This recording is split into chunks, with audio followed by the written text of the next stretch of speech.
Si tu apprécies ce que je partage ici, abonne-toi, mets un pouce en l'air et lis jusqu'au bout pour en tirer le maximum. Récupérer la personne que tu aimais n'est pas une mission impossible, même si le monde en ligne te bombarde d'idées farfelues qui compliquent tout. On te fait croire que reconquérir quelqu'un demande des rituels précis, comme couper tout contact pendant une durée exacte calculée au millimètre près, ou composer des messages codés avec des formules secrètes pour déclencher un retour miraculeux. Ces approches te paraissent souvent alambiquées, te laissant perplexe sur la voie à suivre, et parfois même découragé avant d'avoir commencé. D'un côté, certains te poussent à adopter des tactiques agressives, tandis que d'autres t'avertissent que le moindre faux pas ruinera tes espoirs. Résultat, tu te retrouves noyé dans un océan de doutes, ne sachant plus distinguer le bon grain de l'ivraie, et cette incertitude peut générer une tension intérieure qui te ronge. Tu pourrais être tenté de recourir à des manœuvres sournoises pour forcer les choses, mais cela ne mène nulle part de durable. En creusant un peu, tu réalises que bon nombre de ces suggestions manquent de fondement. Ou pire, instillent des dynamiques malsaines, souvent dans le but de te pousser vers des solutions payantes qui profitent à leurs créateurs. Aujourd'hui, on va clarifier tout cela ensemble. Je vais t'expliquer pas à pas comment aborder la situation de façon authentique, et à la fin, tu auras une stratégie personnelle alignée avec qui tu es vraiment, en découvrant à quel point les bases sont accessibles. Pour commencer, explorons pourquoi une relation se brise. Au fond, une séparation survient quand l'un des partenaires perçoit que persister ensemble devient plus ardu que de prendre des chemins séparés. Cela n'arrive pas du jour au lendemain, c'est souvent le fruit d'un cumul de frustrations non résolues. Imagine un édifice soutenu par 3 colonnes essentielles. Si l'une d'elles faiblit, l'ensemble vacille. Ces colonnes représentent les fondations d'une union épanouie. Analysons-les en profondeur, avec des illustrations concrètes pour que tu puisses les appliquer à ta propre histoire. La première colonne concerne le lien corporel, cette connexion intime qui se manifeste dans les moments de proximité physique. Pense à ces instants où les corps se parlent sans mots. Est-ce que cela coulait de source entre vous, avec une harmonie naturelle qui renforçait votre complicité? Ou bien, au contraire, y avait-il des tensions, des malaises, peut-être une routine qui émoussait le désir? Par exemple, suppose que dans votre quotidien, les câlins se raréfiaient, remplacés par une distance froide au lit.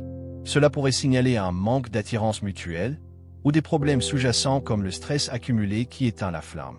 Une analyse approfondie révèle que ce pilier n'est pas seulement question de fréquence, mais de qualité.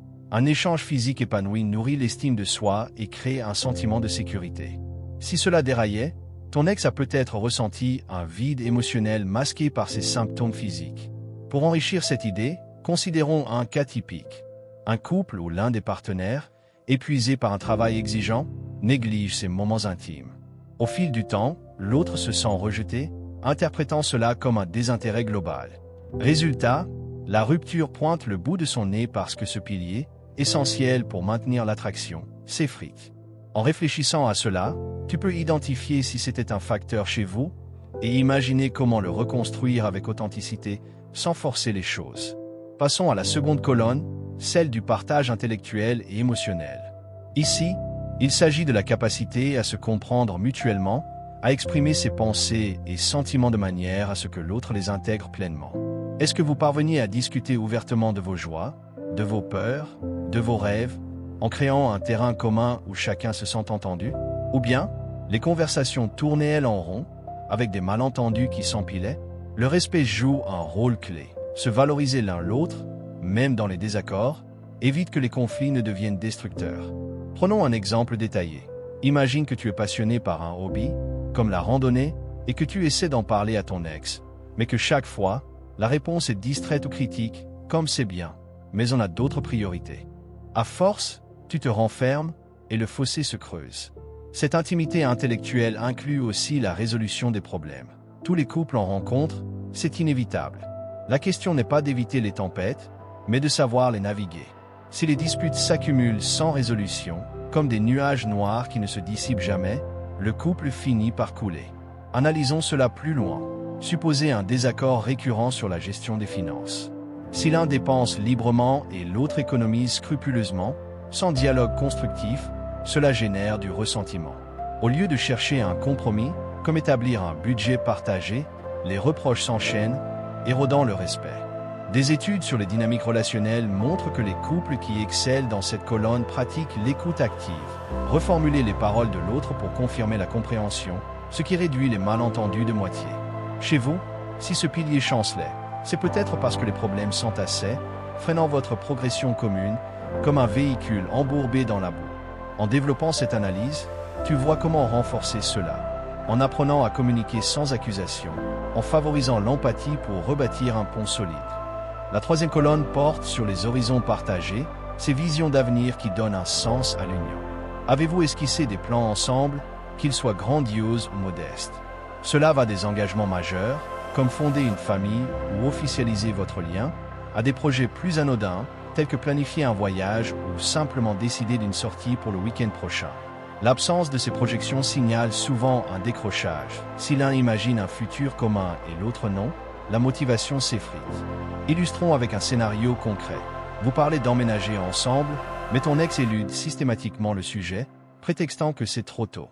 Cela révèle un manque d'alignement sur les attentes futures. Une analyse approfondie souligne que ces projets agissent comme un ciment. Ils créent de l'anticipation positive, renforçant le lien. Sans eux, la relation stagne, comme un jardin non entretenu qui se flétrit. Pense à un couple qui, au lieu de rêver à des vacances exotiques, se contente de routines monotones sans perspective. À terme, l'un se demande « Où allons-nous » Et si la réponse est vague, la séparation devient une issue logique. Chez toi, si ce pilier manquait, c'est parce que ton ex ne voyait plus de potentiel à long terme. En notant ces trois colonnes sur une feuille, tu peux évaluer objectivement votre histoire passée, identifiant les faiblesses pour les transformer en force. Maintenant que nous avons disséqué les raisons d'une rupture, tournons-nous vers les étapes pour raviver la flamme. La beauté de cette approche réside dans sa simplicité. Pas de formule magique, juste des actions sincères alignées sur une croissance personnelle.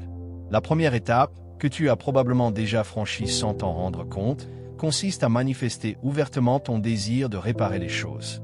Tu as exprimé à ton ex ta volonté de changer, en promettant des efforts concrets pour corriger les travers qui ont miné votre lien. Par exemple, si la jalousie était un poison, tu as peut-être dit « Je vais travailler sur ma confiance en moi pour ne plus laisser cela nous séparer ». Ou si des colères explosives polluaient l'atmosphère, tu as avoué « Je cherche à mieux gérer mes émotions », peut-être en consultant un spécialiste pour comprendre mes réactions. Cette déclaration n'est pas une supplique désespérée, mais une affirmation de maturité. Analysons pourquoi cela compte. Elle montre que tu reconnais les problèmes et que tu es prêt à investir en toi. Souvent, les gens sous-estiment cette étape, pensant qu'elle doit être théâtrale, mais une expression honnête suffit à planter la graine du doute positif chez l'autre. Si ton ex sait déjà que tu es ouvert au retour, c'est un pas de géant. Réfléchis à ton cas. As-tu verbalisé cela clairement? Si oui, bravo. Sinon, c'est le moment de le faire avec authenticité, sans pression. La seconde étape, tout aussi cruciale et que tu as sans doute instinctive appliquée, est d'accorder de l'espace à l'autre. Après une rupture, les émotions bouillonnent, et insister pour rester collé ne fait qu'attiser les flammes négatives. Au lieu de cela, opte pour une pause bienvenue, un temps de silence où chacun respire librement. Cela peut durer de quelques jours à plusieurs semaines, selon l'intensité des blessures. Imagine, vous vous disputez souvent, l'air devient étouffant. En vous éloignant, vous permettez à la poussière de retomber. Cette distance n'est pas une punition, mais une opportunité de réflexion. Une analyse détaillée révèle ses bienfaits. Elle réduit l'anxiété, permet de manquer l'autre naturellement et favorise une perspective neuve sur la relation. Par exemple, pendant cette période, tu pourrais te rendre compte que certaines habitudes étaient toxiques, comme une dépendance excessive qui étouffait ton ex. Des couples qui ont réussi à se reformer rapportent que ce silence a été salvateur, car il évite les réactions impulsives. Chez toi, si tu as respecté ce besoin d'espace, tu as évité d'aggraver les choses. Sinon, commence maintenant, en te focalisant sur ton bien-être plutôt que sur un contact forcé. Vient ensuite la troisième étape, souvent négligée mais pivotale, l'introspection profonde et le travail sur soi. Ce n'est pas une simple pause passive, c'est un engagement actif à examiner honnêtement ce qui a dysfonctionné dans la relation et en toi. Pose-toi des questions franches, quels étaient mes rôles dans les conflits? Ai-je contribué à l'érosion des piliers? Par exemple, si l'intimité intellectuelle manquait, analyse tes patterns de communication. Étais-tu trop défensif ou au contraire, trop passif? Utilise ce temps pour explorer tes mécanismes internes, peut-être en lisant des ouvrages sur la psychologie relationnelle ou en pratiquant la méditation pour mieux gérer le stress. Développons cela avec un exemple enrichi. Suppose que la jalousie provenait d'insécurités enfouies, liées à des expériences passées. En travaillant dessus, tu apprends à cultiver l'autonomie émotionnelle, transformant une faiblesse en force. Cette étape enrichit non seulement tes chances de retour, mais ton épanouissement global. Une analyse approfondie montre que les individus qui évoluent ainsi deviennent plus attractifs, car ils rayonnent de confiance. Imagine revenir vers ton ex non comme une version affaiblie, mais renforcée, prête à des échanges profonds sur ce qui a changé. La quatrième étape émerge naturellement de la précédente. Une fois armé de ces insights, initie des discussions sincères avec ton ex. Ce n'est pas pour supplier, mais pour partager tes évolutions et écouter les siennes. Par exemple, dis « J'ai réfléchi à ce qui nous a séparés et j'ai travaillé sur ma part de responsabilité ». Cela ouvre la porte à des conversations cruciales sur les piliers, comme reformuler les projets futurs ou améliorer la communication. Analysons les pièges à éviter. Ne tombe pas dans les accusations. Concentre-toi sur le « je » plutôt que le « tu ». Des couples réconciliés témoignent que ces dialogues, menés avec vulnérabilité, reconstruisent la confiance pas à pas. Si cela mène à une reprise, tant mieux. Sinon, tu auras gagné en clarté. Enfin, la cinquième étape, une fois réunis, est de poursuivre cette croissance mutuelle. Une relation n'est pas statique, elle exige un entretien constant. Continuez à nourrir les piliers, planifier des moments intimes, discuter ouvertement et rêver ensemble. Par exemple, instaurer des rituels hebdomadaires pour partager vos pensées ou explorer de nouveaux projets comme des ateliers créatifs. Une analyse détaillée souligne que les unions durables intègrent l'évolution personnelle. L'un grandit, l'autre s'inspire, créant un cercle vertueux. Évite la complaisance, surveille les signes de dérive et corrige les taux. Ainsi, vous transformez une rupture en opportunité de bâtir quelque chose de plus solide. En développant ces idées, tu vois que récupérer quelqu'un repose sur l'authenticité, non sur des astuces. Prenons un cas fictif pour illustrer. Alex et Jordan se séparent après des mois de disputes sur des détails quotidiens. Alex, en appliquant ces étapes, exprime d'abord son regret, puis prend du recul pour analyser sa tendance à critiquer.